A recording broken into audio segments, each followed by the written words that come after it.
Hermanos amados, yo algo que aprendí acá fue que hay un río, así como cuando los salmistas vienen y empiezan a cantar, ellos empiezan a desatar un río.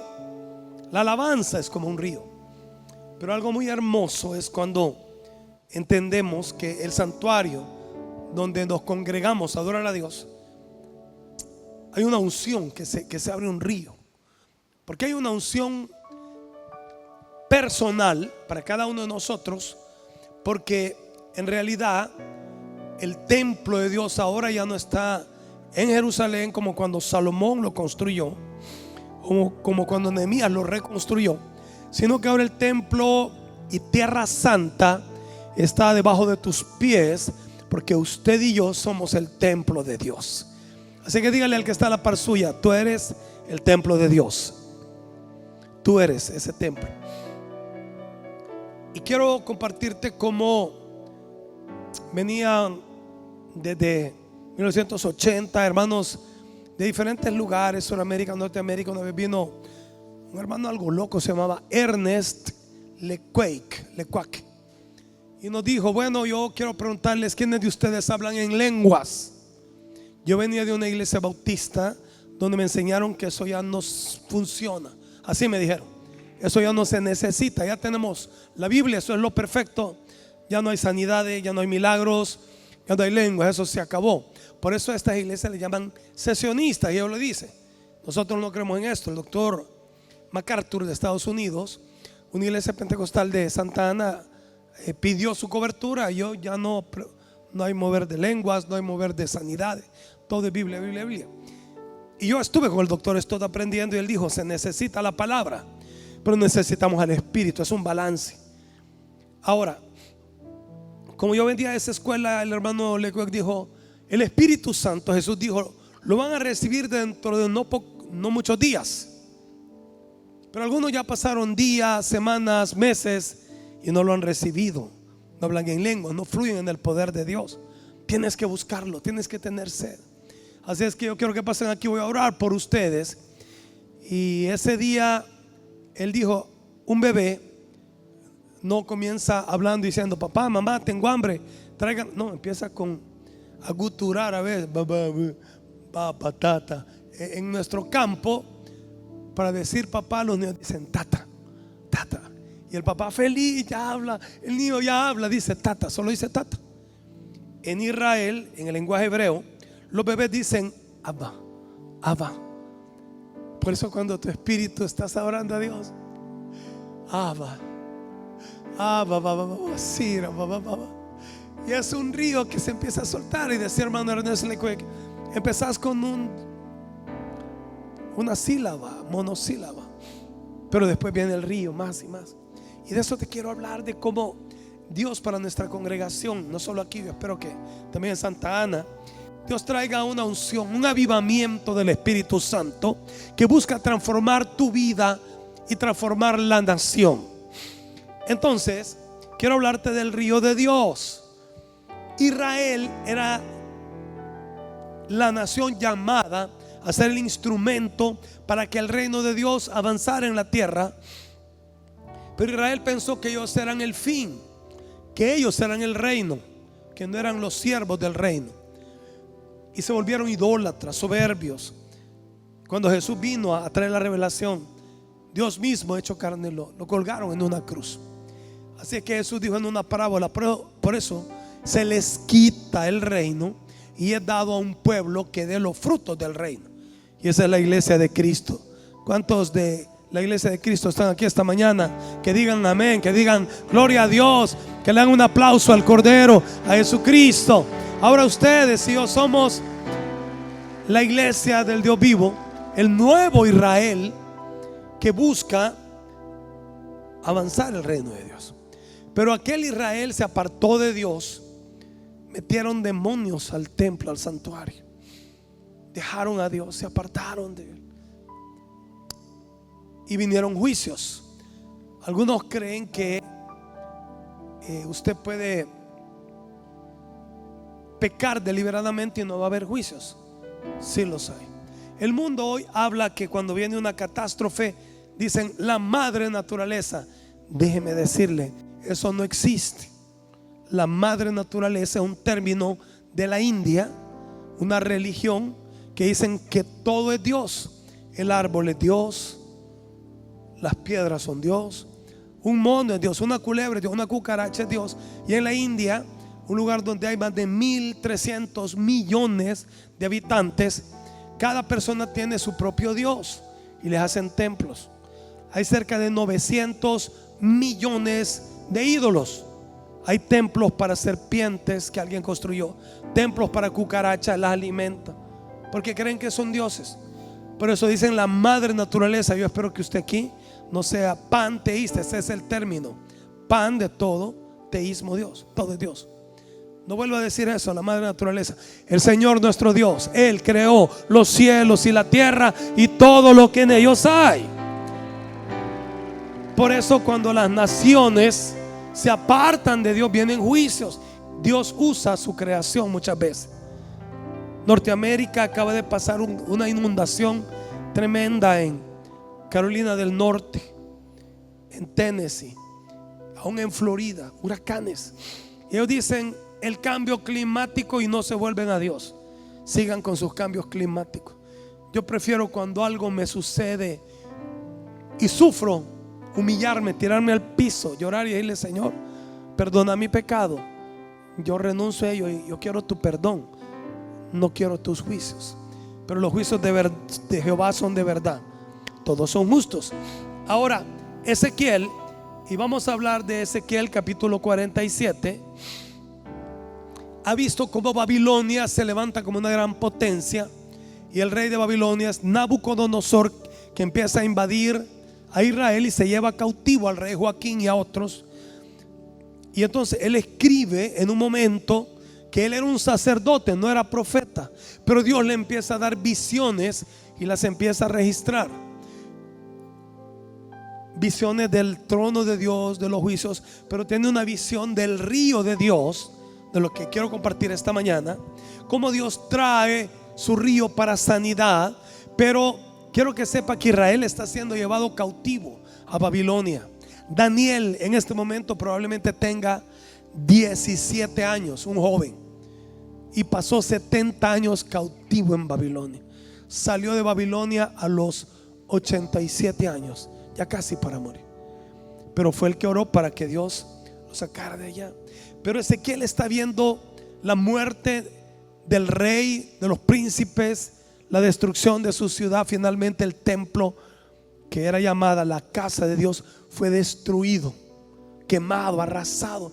Todos los utensilios del templo de oro fueron llevados a Babilonia, a los templos de los ídolos babilónicos. Babilonia es todo un misterio, porque Israel estuvo esclavo en Egipto, no podían salir, eran oprimidos. Pero en Babilonia fueron llevados y no estuvieron con cadenas, no fueron esclavos, pero estuvieron cautivos a la cultura babilónica, a los dioses de Babilonia. Muchos judíos dejaron su identidad, muy pocos se mantuvieron. De las 12 tribus probablemente solo la de Judá. Por eso los israelitas hoy en día se les dice judíos. Ahora, el capítulo 47 no está en la presentación. Si tiene su teléfono celular o si tiene su Biblia, por favor busque en su Biblia, porque no está en la presentación. Después veremos esta presentación. Pero Ezequiel escribe y dice: me hizo volver en una visión que él tuvo. Me hizo volver luego a la entrada de la casa. ¿Cuál casa será esta? He aquí que aguas salían de debajo del umbral de la puerta de la casa hacia el oriente.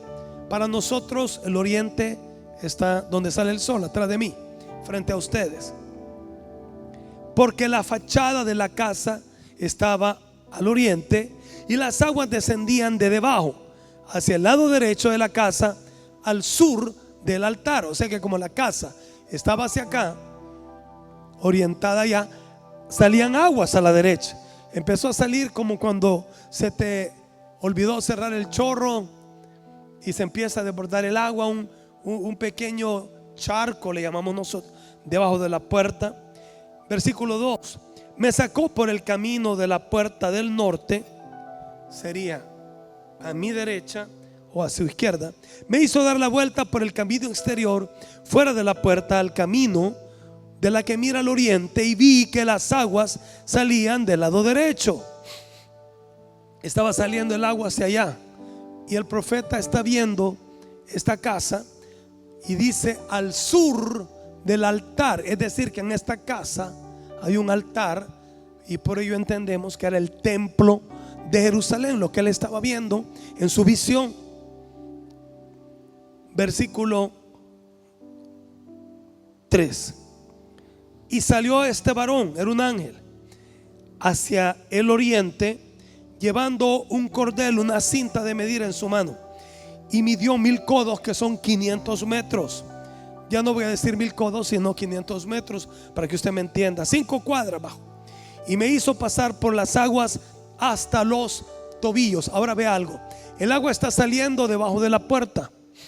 Usted camina y saltan las gotas, como decimos nosotros, estaba chapaleando, porque el agua estaba pachá. Pero camina 500 metros hacia el oriente, y ya el agua no es un rillito, es un nivel quizás de 30 centímetros hasta los tobillos. Y el ángel mete al profeta Ezequiel al río, y dice que entonces versículo 4: midió otros 1000 codos, 500 metros, y me hizo pasar, lo hizo que se metiera por las aguas, y ya le llegaba el agua hasta las rodillas. Midió luego otros 1000 codos, 500 metros más, y me hizo pasar por este río, por las aguas, hasta la cintura, los lomos. Midió otros 500 metros, y ahora ya era un río que yo no podía pasar caminando, porque las aguas habían crecido de tal manera que el río no se podía pasar sino nadando, a nado. Este río que empezó saliendo de debajo de la puerta, tan un chorrito de agua, riachuelo, le llegó a las tobillas, le llegó a las rodillas, le llegó a la cintura. Ahora tenía que nadar. Y mis hermanos, de lo que estoy hablándoles ahora, hermanos, es de cómo cuando empiezas en la obra de Dios, en nuestra naturaleza humana solo queremos como mojar la suela, pero el Espíritu de Dios quiere darte más, y empieza a llegarte el agua a los tobillos, a las rodillas, a la cintura, pero quiere que te metas de tal manera que tú ya no tengas el control, porque cuando te metes a un río impetuoso que te está llevando la corriente, tú ya no puedes decidir a dónde vas a ir. El río te lleva. No sé si alguna vez has estado en un río así que te lleva la corriente. Espero que no sea una tragedia, que sea una cosa rica, ¿verdad? Que te lleva el río. Y entonces, versículo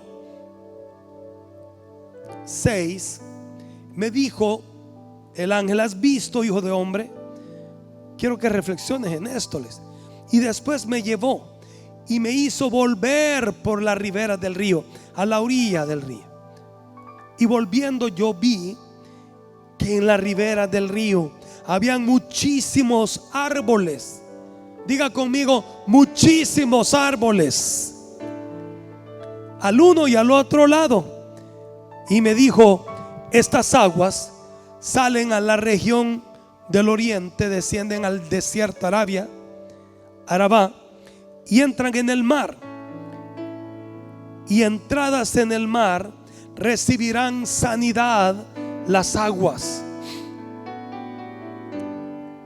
Y toda alma viviente que nadare por donde quiera que entrar en estos dos ríos, el que salía por la derecha y el de la puerta del oriente, toda alma viviente que nadare por donde quiera que entrar en estos dos ríos vivirá. Y habrá muchísimos peces por haber entrado allá a estas aguas, y recibirán sanidad estas aguas, y vivirá todo lo que entrare en este río, y vivirá todo lo que entrare en este río. Y junto a él estarán los pescadores desde Engadi hasta en Eglaim. Será su tendedero de redes, y por sus especies serán los peces tan numerosos como los peces del mar Mediterráneo, un océano. Sus pantanos, sus lagunas no se sanearán, sino que al secarse el agua quedará la sal, serán para salinas. Versículo 12.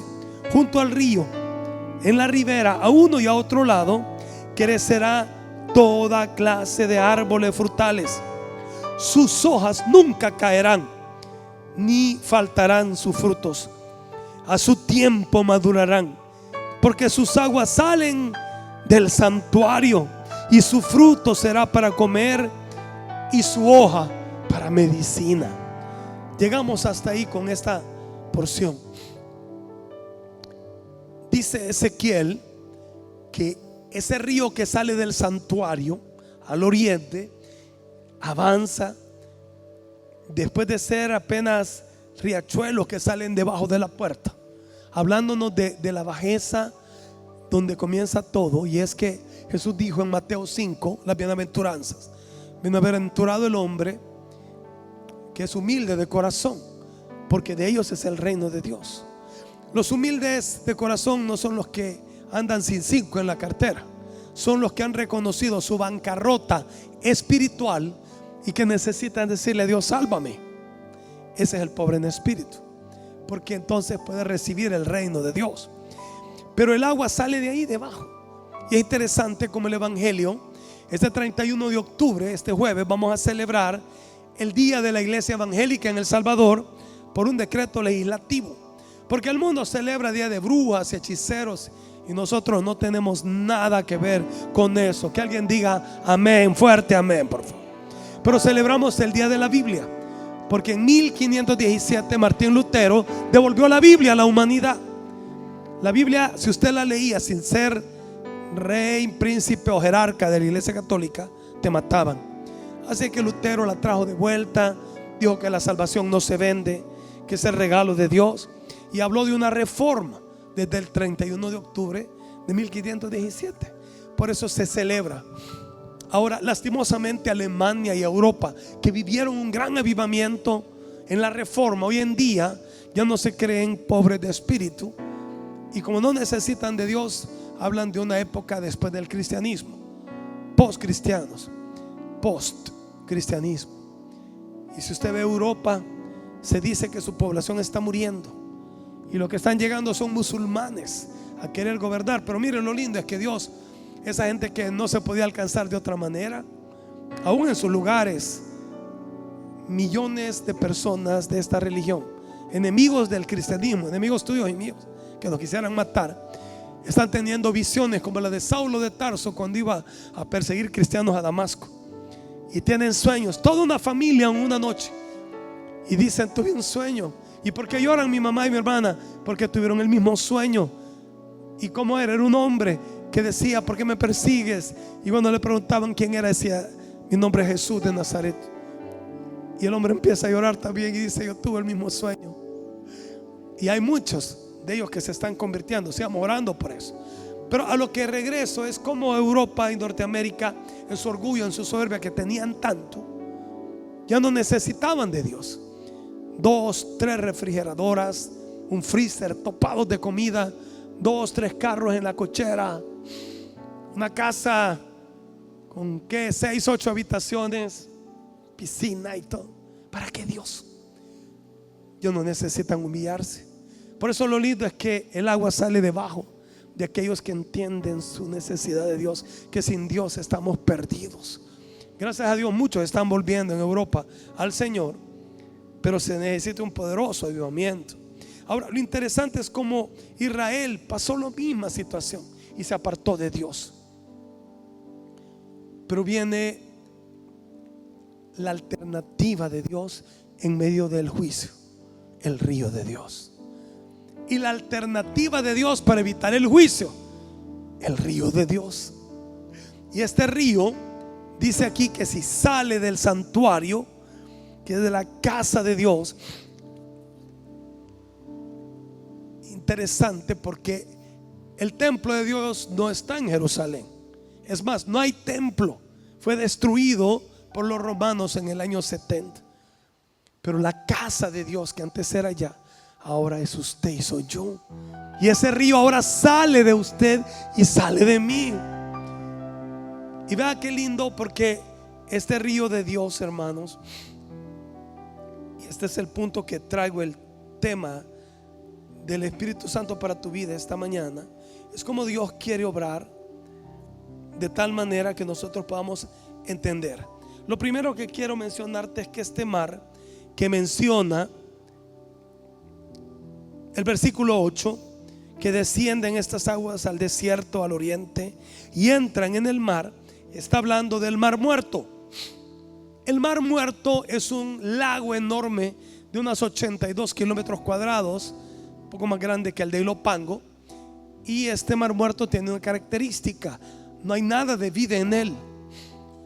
No hay plantas, no hay peces. Algunos teólogos afirman que ahí estuvo asentada la ciudad de Sodoma y Gomorra, que cuando el juicio de Dios vino y llovió azufre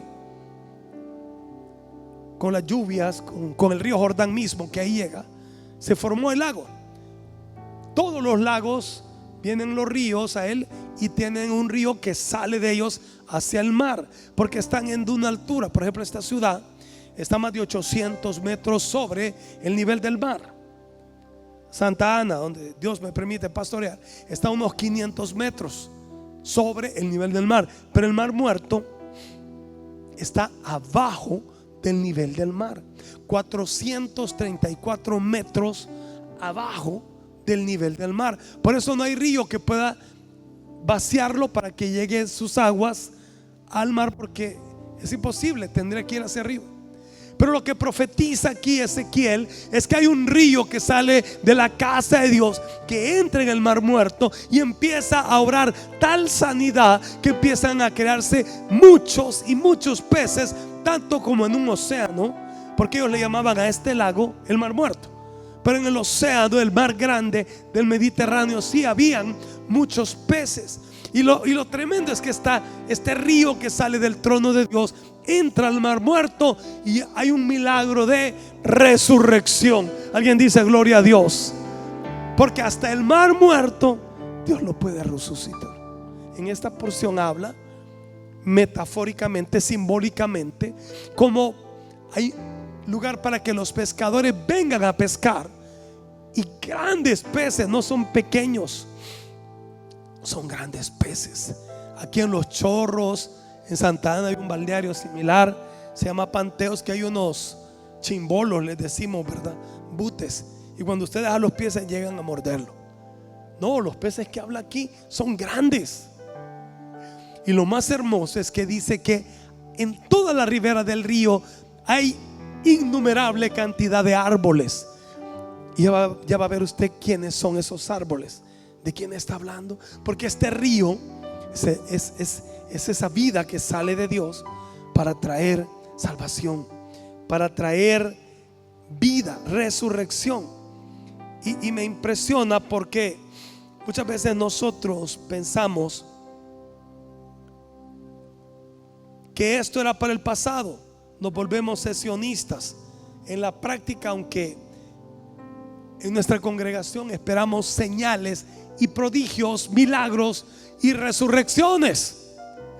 Por ejemplo, hay veces cuando los hermanos pasan, alguien cae, y hay algunos que dicen: ¿y eso qué es? Eso se llaman señales, cosas que Dios hace que no tienen mucho sentido, pero no es un choque de poder cuando Dios, muchas potestades del enemigo, de tinieblas que habían habido en tu vida, chocan y el poder de Dios te desvanece.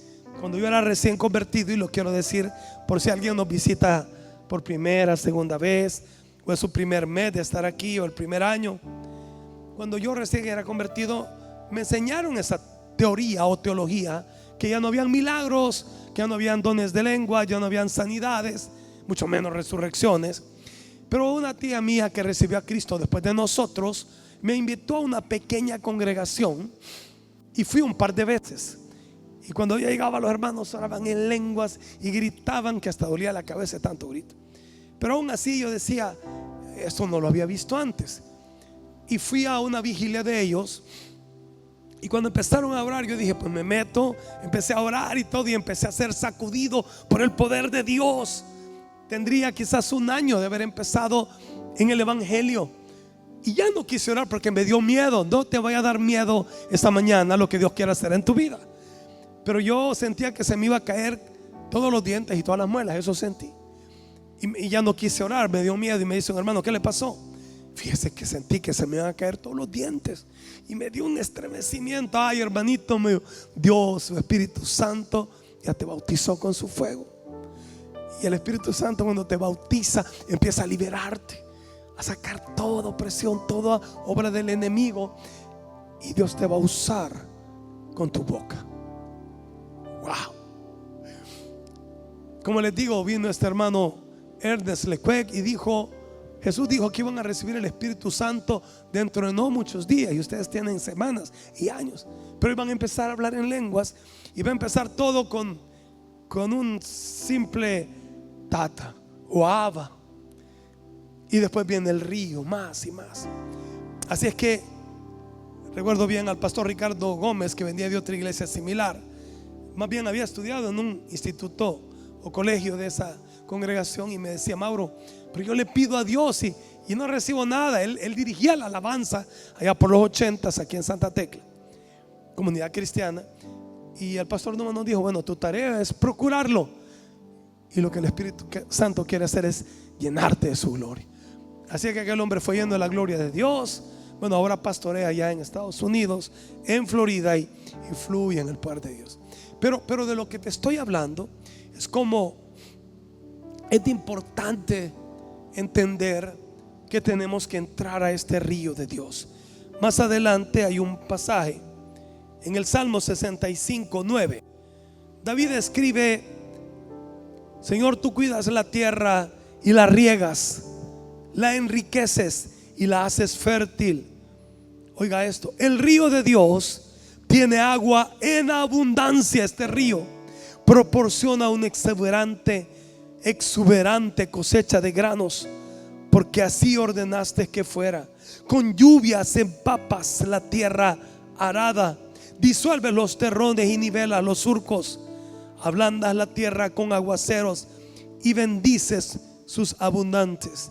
Tú coronas el año con tus bienes, y tus nubes destilan grosura. Rebosan los prados del desierto, las colinas se visten de alegría. Bueno, está hablando de cómo el río de Dios se derrama. Salmo 65:12 está hablando de esto. El río de Dios se derrama en las colinas, se visten de alegría. Versículo 13: se visten aún de manadas los llanos, y los valles se cubren de grano. Dan voces de júbilo y aún cantan.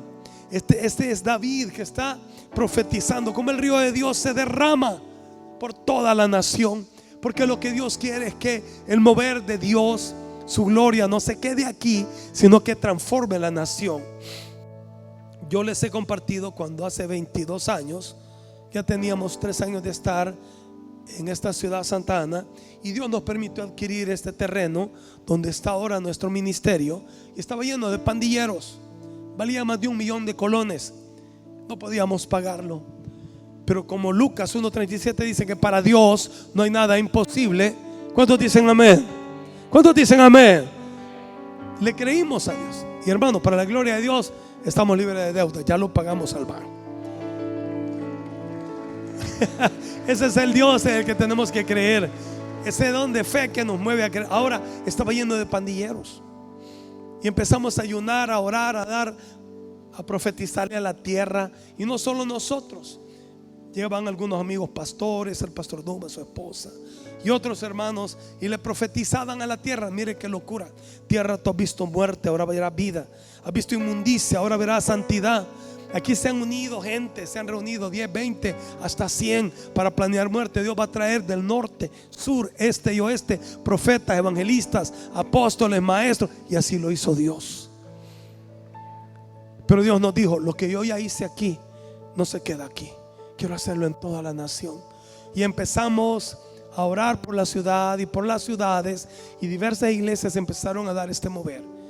Y hoy en día nuestra nación puede ver un tiempo sin crimen ni delincuencia, para la gloria de Dios, como lo vivíamos en aquellos años, que diariamente morían 80. Dios ha hecho un milagro de sanidad en esta nación. El río de Dios se está desbordando y no va a parar. Dios quiere transformar esta nación con su gloria, no solo por cuestiones tecnológicas, pero también, pero que su nombre se ha dado a conocer. El Salmo 46, el versículo 4 nos dice: el río trae gozo a la ciudad de nuestro Dios, el hogar sagrado del Altísimo. Este río trae gozo en medio nuestro. Usted y yo somos la ciudad de Dios. Usted y yo somos ese templo de Dios, vive la ciudad de Dios. Somos Sión. Sión es la ciudad de gozo, es el lugar de la canción. Y es el río, el Espíritu de Dios, el que trae gozo. Más adelante en Daniel, Daniel tuvo una visión impresionante, porque este río dice un río de fuego. Daniel 7:10, sí, un río de fuego procedía y salía de delante de Dios. Está hablando de Dios. Millares de millares le servían y millones de millones asistían delante del juez. Y el juez se sentó y los libros fueron abiertos. Este río de fuego es el precioso Espíritu Santo que fluye del trono de Dios. Y aún en aquel día del juicio final, Daniel lo alcanzó a ver. Un río de fuego de Dios. No solo es un río donde hay peces, donde hay árboles alrededor y hay fruto y hay hoja para sanidad, pero es el río de Dios que aviva su obra. Es ese fuego que decía el profeta Jeremías: yo dije, ya no profetizaré más. Cada vez que profetizo a un pueblo rebelde, les hablo del juicio y me quieren matar. Y dije, no, ya no hablaré. Pero había dentro de mí, en mis huesos, un fuego. Traté de soportarlo y no pude. Y le dice el profeta: me seduciste, Señor, me sedujiste, Jehová, y fui seducido. Más fuerte fuiste que yo y me has vencido. Que esa sea tu oración. Sedúceme, Señor, cuando mi corazón necio me quiere apartar al pecado. Sedúceme, Señor, para amarte. Que haya ese fuego, que haya ese fuego profético en mis huesos. Porque algunos que no tienen el fuego de Dios tienen el fuego del infierno. Fuimos creados para movernos por fuego, por pasión, como un carro, un vehículo que anda por ese fuego, la combustión de un combustible, gasolina o diésel. Nosotros creamos las cosas a nuestra imagen, pero Dios nos creó a su imagen. Por eso este fuego de Dios, que es el Espíritu Santo, es lo que Dios quiere que arde en tu vida. En el Evangelio de Juan, versículo 37, Jesús dijo esto: en el último y gran día de la fiesta, Jesús se puso en pie y gritó a gran voz diciendo: si alguno tiene sed, venga a mí y beba. Porque aquel que crea en mí, como está escrito en la Escritura, de su interior brotarán ríos de agua viva. Y esto, dice el evangelista Juan, lo dijo hablando del Espíritu Santo que habrían de recibir los que creyeran en Jesús, porque aún no se había derramado el Espíritu Santo, porque Jesús todavía estaba con nosotros. Jesús habló de este río en tu interior, que es el Espíritu Santo, hablando del Espíritu Santo que habrían de recibir los que crean en Él. Yo fui enseñado que si creía en Jesús, el regalo de Dios era el cielo, pero no es cierto. No es cierto. Jesús nunca dijo: vengan a mí y les voy a regalar el cielo. Pero Él sí dijo: los que crean en mí, de su interior saltarán ríos de agua viva. El regalo es el Espíritu Santo de Dios. Repito, el regalo ¿De qué te sirve un cielo sin Dios? ¿De qué te sirve un cielo en el futuro? El regalo es para aquí, para ahora. Es el Espíritu Santo de Dios. Ese es el regalo cuando crees. Lo demás es añadidura, hermano. Pero cuando tienes a Dios mismo en tu interior, de tu interior saltan ríos de aguas vivas. Más adelante vemos como hombres como por ejemplo David en el Antiguo Testamento fueron hombres apasionados por Dios. Y en el Salmo 42:1 él dice: como el ciervo brama por las corrientes de las aguas, así clama, oh Dios, el alma mía. Y mira qué interesante, porque los ciervos braman por el agua. Cuando es época de sequía, muchos riachuelos se secan, quebradas se secan. Ellos andan huyendo muchas veces de algún lobo, de algún oso o aún de algún león en aquellas zonas montañosas de Israel. Y ellos sabían que se hallaban un río, se podían tirar en el río y devanarse y quitarse así su propio olor, su química, y podían salir refrescados de ese río, y ya su perseguidor, su depredador no los hallaba. David fue perseguido por Saúl, por Absalón, por muchos enemigos. Así que él se metía al río de Dios para que sus enemigos no lo hallaran y no lo hallaran. Pero también el siervo brama por esas aguas cuando tiene una sed que le quema. Yo no sé si alguna vez has tenido sed, pero esa sed que no hay agua. Y gracias a Dios ahora tenemos agua embotellada.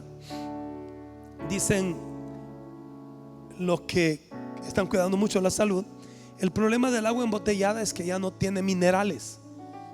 Entonces tú te la puedes tomar y tienes mucha sed y te tomas toda la botella, pero sigues teniendo sed, porque le han quitado, al filtrarla, le quitan muchos minerales. Por eso ahora te recomiendan ir a fuentes, llenar tus garrafas. Y yo tengo amigos que van a donde están naciendo las aguas, porque esa agua es saludable. Cierto, esto te quita la sed un momento, pero qué tan saludable. Ahora, David decía: como el siervo brama por las corrientes de las aguas, así clama, así clama, así clama, así clama por ti, oh Dios, el alma mía. Y David anduvo huyendo de su propio hijo Absalón, huyendo de Saúl, y decía, después de haber guiado a la congregación a adorar a Dios: ¿cuándo vendré? ¿Cuándo vendré y me presentaré delante de ti? No podía ir al templo a adorar a Dios. Como el siervo brama por las corrientes de las aguas. Porque la pregunta es: ¿cómo buscar más del Espíritu Santo? ¿Cómo acercarnos al Espíritu Santo? Porque muchas veces parecemos europeos, norteamericanos, que hemos caído en la entretención o en el materialismo y decimos: ¿y para qué voy a ir a la iglesia si estoy bien? Yo he hablado con personas que me dicen: pastor, yo aquí le pido a Dios y aquí me da. Creen que son el centro del universo. En la Edad Media, este astrónomo Copérnico dijo: no, la tierra no es el centro, es el sol. La tierra gira alrededor de él, pero casi lo mata la Inquisición por eso. Necesitamos lo que se llama una revolución copérnica. Dejar de pensar que tú y yo somos el centro, porque Dios es el centro. Dije que Dios es el centro, y a Él tenemos que buscarlo con una sed, con un anhelo. Así tenemos que acercarnos al Espíritu Santo, totalmente sedientos, y decir como David: mi alma tiene sed de Dios, del Dios vivo. ¿Cuándo vendré? ¿Cuándo me podré presentar delante de Dios? Hermanos, de eso estamos hablando. Cuando mi esposa casi se muere por el COVID, ella siempre ha tenido una mirada chispeante, mi esposa Rainy, y su mirada para mí, wow, me cautiva, me motiva, me bendice. Pero ella y mi hijo Cristian, el COVID lo dobló. Cristian es más alto que mí, tal vez no tan fuerte como yo, pero no, hoy sí es más fuerte. Acostado no se podía ni levantar. A mí el virus no me pegó tan fuerte, por la gloria de Dios. Yo les servía, los cuidaba. Pero hubo un día que yo me le acerqué y la luz de su mirada se apagó. No se preocupe, me dijo, ya voy a estar bien. No, dije, se está muriendo. Yo había visto morir varios pastores, uno por internet en fe. Oren por mí, hermanos, estoy bien, pero oren por mí. Y se morían al siguiente día. Así fue de cruel esa pandemia. Yo ese día corrí de mi casa al auditorio de Comunidad Cristiana en Santa Ana. Y claro, no había nadie, solo un hermano que se había ido a vivir ahí para cuidar. Y me fui al auditorio. ¿Qué pasó, hermano Mauro? Vengo a orarle. ¿Está bueno, me? Y ahí estaba en el auditorio, tirado, gritando: Señor, sálvanos, pelea por nosotros, haz algo. Gritaba con todo mi corazón, hermano: te ruego por mi esposa, por mi hijo. Ya habíamos orado por pastores, esos habían muerto. Pero cuando ya te toca a ti, Señor, no permitas. Clamé, grité, me humillaba y le decía a Dios: si hay pecado en mí o en ella, tu palabra dice en Lamentaciones: ponga su boca en el polvo por si aún hay esperanza. Dele la mejilla al que lo hiere y sea colmado de afrentas. Somos colmados de afrentas en la vida. Hermano, yo puse mi frente en ese piso. Yo le decía: yo me humillo. Si hay que poner mi boca en el polvo, yo la pongo. Y yo espero en tu misericordia. Y Dios me dijo hablarle al hermano Numa. Wow. Terminé de llorar, dejé una gran lavazal de lágrimas y moco. Pero no importa, de eso se trata. Hermano Numa, Reini, está agonizando. Gloria a Dios por nuestro pastor. ¿Cuántos dicen gloria a Dios por su vida? Oren por él, por favor. Es un hombre de Dios. Y sí tiene errores como cualquier hombre, pero es muy usado, muy ungido por Dios. En esa época los pastores llegaban y desde lejos: oramos por usted, hermano. Él no hizo eso, viajó desde aquí y llevó a mi hermano Javier Saracay, y los dos entraron hasta donde ella estaba a orar por ella. Y para la gloria de Dios, ahí anda conmigo la pastora Reina, no se murió, para la gloria de Dios.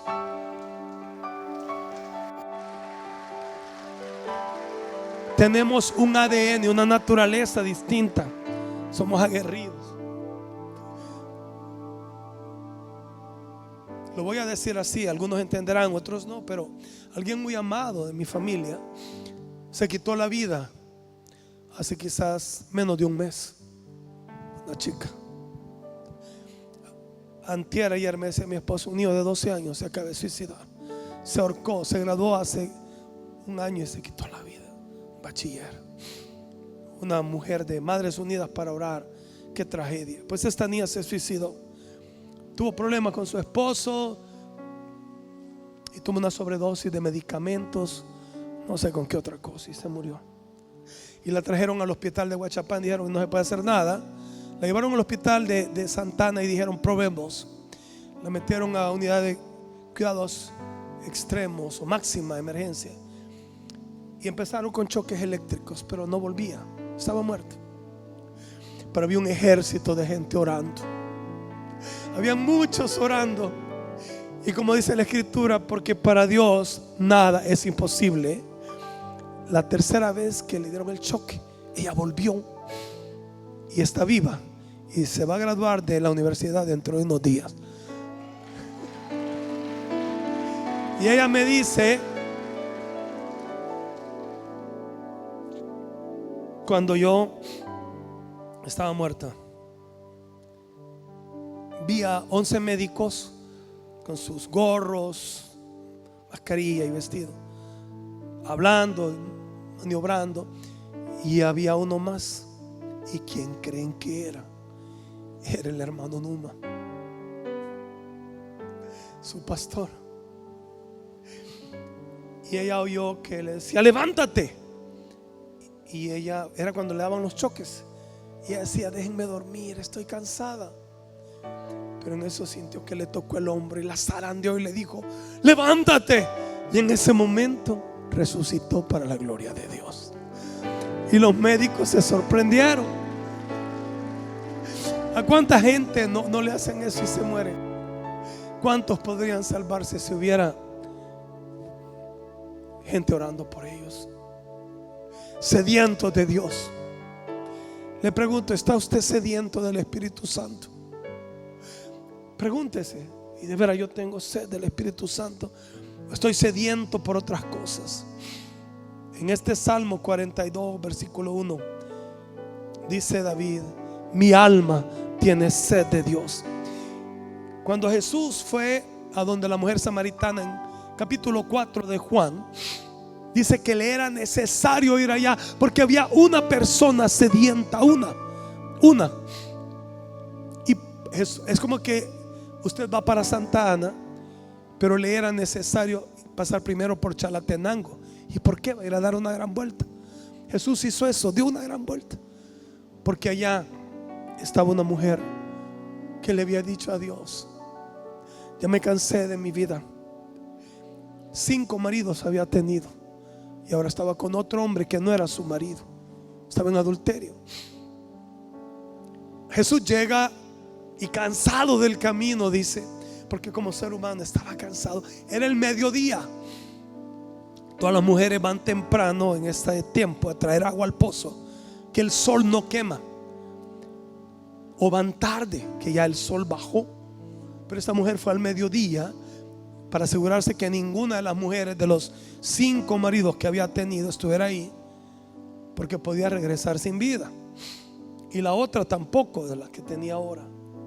Jesús llega y la ve llegar y le pide agua y le dice: dame de beber agua. Y ella se ofende en su espíritu religioso y le dice: tú eres judío. Sus ropas, como de un maestro, un rabino, manifestaban que era judío. ¿Cómo tú, siendo judío, me pides a mí agua? Que yo soy samaritana, y samaritanos y judíos no se hablan. ¿Por qué me pedís agua? Estaba indignada en su espíritu religioso. Si supieras, oiga esto, le dice: si supieras quién es el que te pide agua de beber, tú le pedirías a él y él te daría aguas vivas. Y la mujer dice: aguas vivas. Las aguas vivas son cuando la fuente está saltando. Tú no tienes ni pozo, ni cordel, un lazo o un cubo para bajar agua. ¿Cómo vas a hacer aguas vivas? Alex, es que tengo unas aguas vivas. Y aquí dice el versículo 13: cualquiera que beba de esta agua volverá a tener sed. Juan 4:13.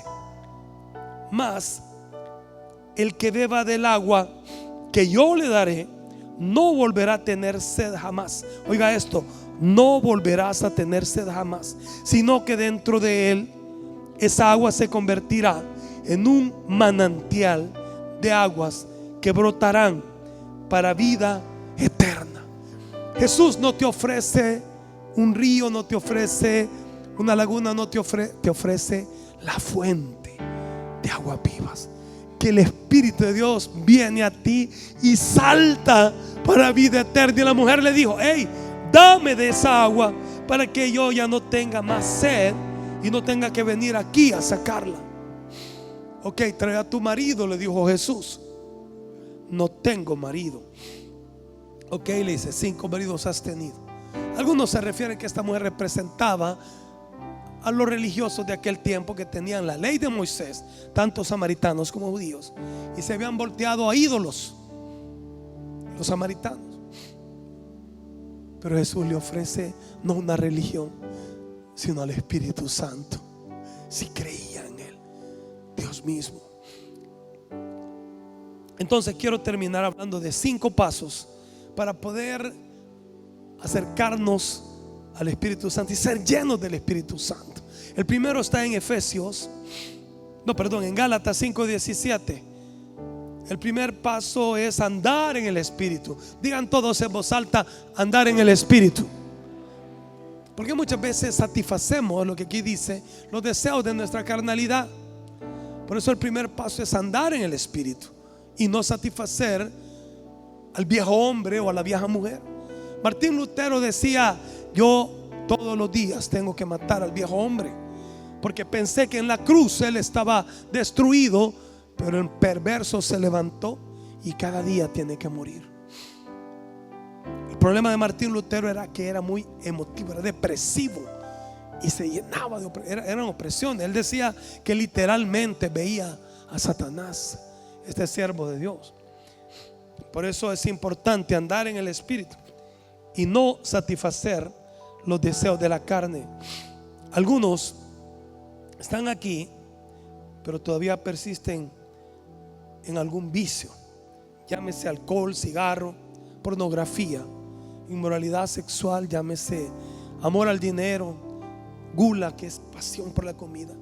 Tenemos que pedirle a Dios que tome control, porque todos venimos viciados del viejo hombre, pero Cristo rompe las cadenas. Dije que Cristo rompe las cadenas. Por eso lo primero es: Señor, ya no quiero yo andar en mi vieja vida. Mire, yo comencé allá por los 80, el 81, tendría 18, 19 años, y toda la música que yo había escuchado era música rock, música norteamericana, y ese era mi gusto. No solo oírlo, bailarlo. Recuerdo que para Navidad tendría unos 2 meses de haber recibido a Cristo. Todavía me invitaron a una fiesta y fui, pero me sentí tan mal y dije: ya no pertenezco a esto. Así que me volvieron a invitar y dije: ya no más. Era un hombre violento. Una vez un tipo quiso armar pleito conmigo y dije: ya no más, eres un cobarde, diga lo que quiera. Antes yo no soportaba eso, era violento,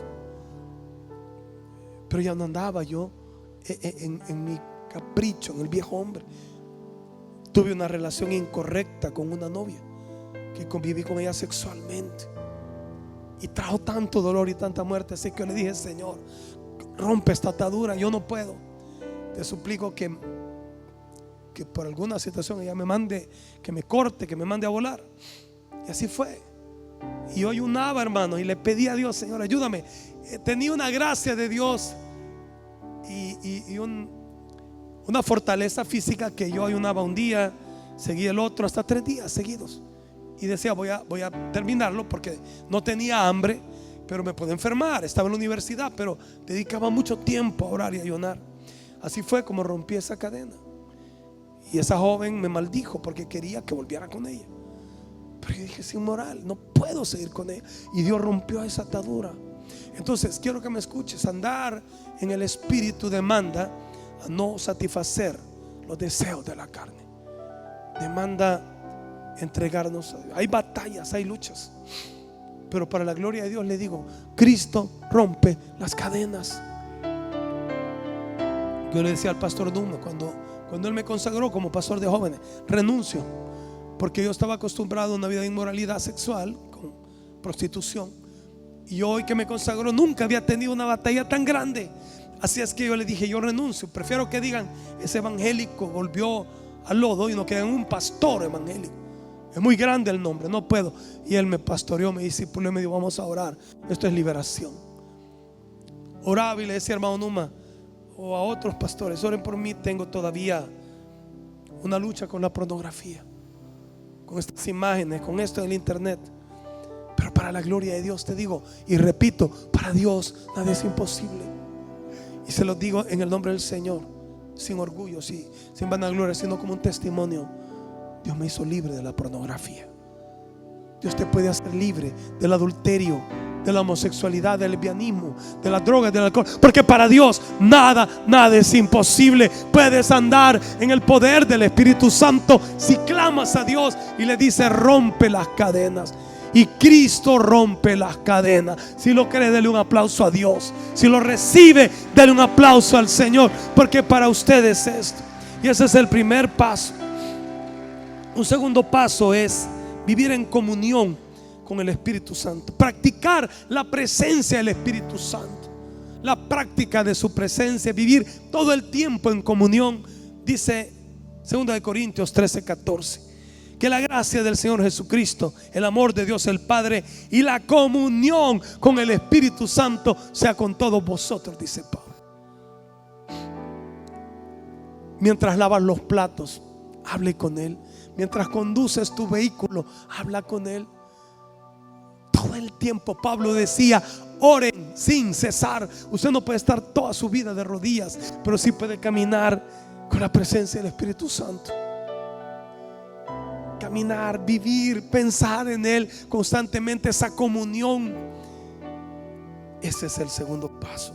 Un tercer paso es confiar en Él. Y dice, mire qué lindo este pasaje de Jeremías, capítulo 17 y versículo 7.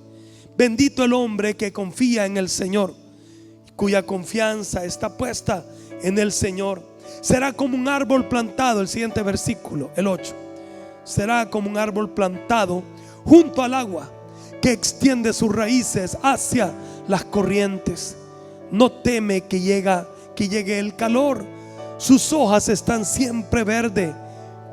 En época de sequía no se angustia y nunca deja de dar frutos. Yo no sé si usted pasa angustiado, pero hermano, para mí, óigamelo, en serio, no hay malas noticias, porque mi Dios me sostiene. No tengo por qué angustiarme, entrar en angosturas. Pablo dice: bendito sea el Dios y Padre de nuestro Señor Jesucristo, que nos bendijo con toda bendición espiritual. Cuando usted me pregunta a mí cómo está, yo le digo bendecido. Y si estoy bendecido, puedo salir en medio de cada circunstancia. Cierto que hay momentos difíciles, enfermedad, desafíos financieros, de relaciones, hermanos que se apartan del Señor, hijos que toman decisiones que dan dolor. Pero qué lindo es confiar en el Espíritu Santo. Qué precioso es confiar en el Espíritu Santo. Hermano, Dios me ha permitido muchas veces viajar a Estados Unidos. Hace poco me regalaron el boleto. El hermano me dice: te voy a dar la mitad. Me salió más de la mitad. Me regalaron para un congreso. No tenía ni dónde llegar. Después del congreso iba a estar una semana más, y Dios me dio un sueño y logré interpretar ese sueño. Le puedo decir cómo era, pero me llevó a un lugar donde Dios me bendijo, no solo financieramente, pero con siervos de Dios. Cuando aprendes a confiar en el Señor, no digo a hacer cosas locas, pero a confiar, a descansar en Él, no vas a pasar angustias cuando escuchas su voz. Un cuarto paso: gózate en el Espíritu. Y aquí es donde dice Romanos 14:17: porque el reino de Dios no consiste en comida ni bebida, sino en justicia, paz y ¿qué más? Eso es el reino, gozo en el Espíritu. Ah, pastor, pero es que usted no pasa mi situación. Estoy quebrado, estoy desempleado. Tal vez yo no. ¿Sabe quién la pasó? Habacuc, el profeta. Y hasta hizo un canto. No sé si te lo podés, Yuri. Aunque la higuera no florezca, ni en las vides haya fruto. Aunque la higuera no florezca, ayúdenme, ni en las vides hayan fruto. Aunque falte el producto del olivo, y en los labrados no den mantenimiento, y las ovejas sean quitadas. ¿De dónde? De la majada, y no hayan vacas en los corrales. ¿Qué decía Habacuc? Con todo yo me alegraré en Jehová y me gozaré en el Dios de mis salvas. Ayúdame con sus palmas. La la la la la la la la la la la la la la la la la. Hermano, de eso se trata. Que Habacuc aprendió a gozarse en medio de las peores circunstancias, y de ahí Dios lo levantó. Dale un aplauso al Señor si lo recibes.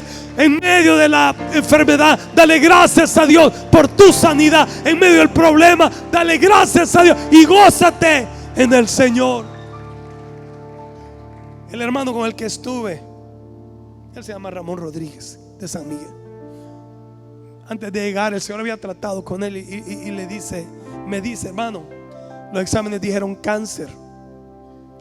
Y me puse a orar y a decirle: Señor, tú eres mi sanador. Y una madrugada Dios le dijo: levántate a dar gracias. Y me levanté a adorar a Dios y a darle gracias que ya me sanaste. Así que si hay alguien aquí con problemas de cáncer o de leucemia o de una enfermedad terminal, dele gracias a Dios, porque en Isaías 53 dice: por su llaga ya fuimos curados. Así es que este hombre empezó a darle gracias a Dios. Llegaron los resultados y le dijo al doctor: no sé cómo, pero no tenés cáncer. Dios cambió el diagnóstico. ¿Cuántos dan gloria a Dios? ¿Cuántos dicen gloria a Dios? ¿Cuántos le dan un aplauso al Cordero? Aleluya, aleluya. Gózate en Dios, hermano.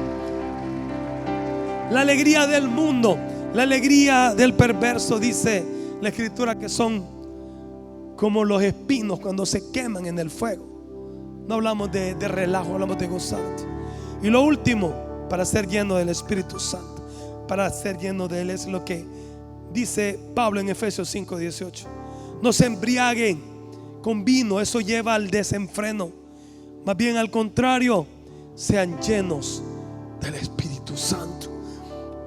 Embriagarte de licor o de una droga te quita el control, el dominio propio y trae desenfreno, quita las inhibiciones. Pero cuando eres lleno del Espíritu Santo, aleluya, no te importa gritar, saltar, danzar, llorar, tirarte al piso, porque el precioso Espíritu Santo te ministra y empiezas a experimentar un toque del cielo. Esos momentos, esos segundos, no se compara a ningún placer en la tierra, nada, ni el placer sexual, ni el vino más caro.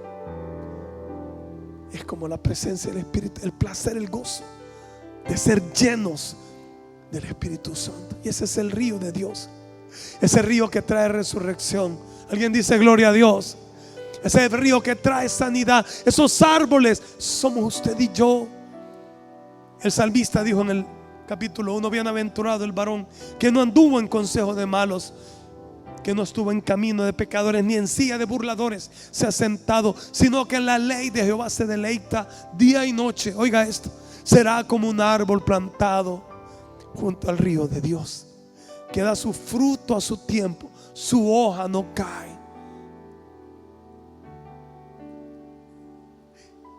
Eso somos llamados a ser, árboles de justicia. No está llamado a ser una espiga de trigo, aunque sí se habla de la iglesia como un trigo. Somos llamados a ser árboles de justicia, árboles grandes para la gloria de Dios. ¿Qué historia hubiera sido estar pensando que uno de nuestra familia se quitó la vida? Una estadística más para el diablo. Pero Dios cambia de muerte a vida nuestras historias cuando le decimos: yo tengo sed de Dios, como David, que decía: como el siervo brama por las corrientes de las aguas, así clama por ti, oh Dios, el alma mía. Y ahora aquí está el río de Dios en esta casa, para alegrar la ciudad de Dios, pero para bendecir una nación.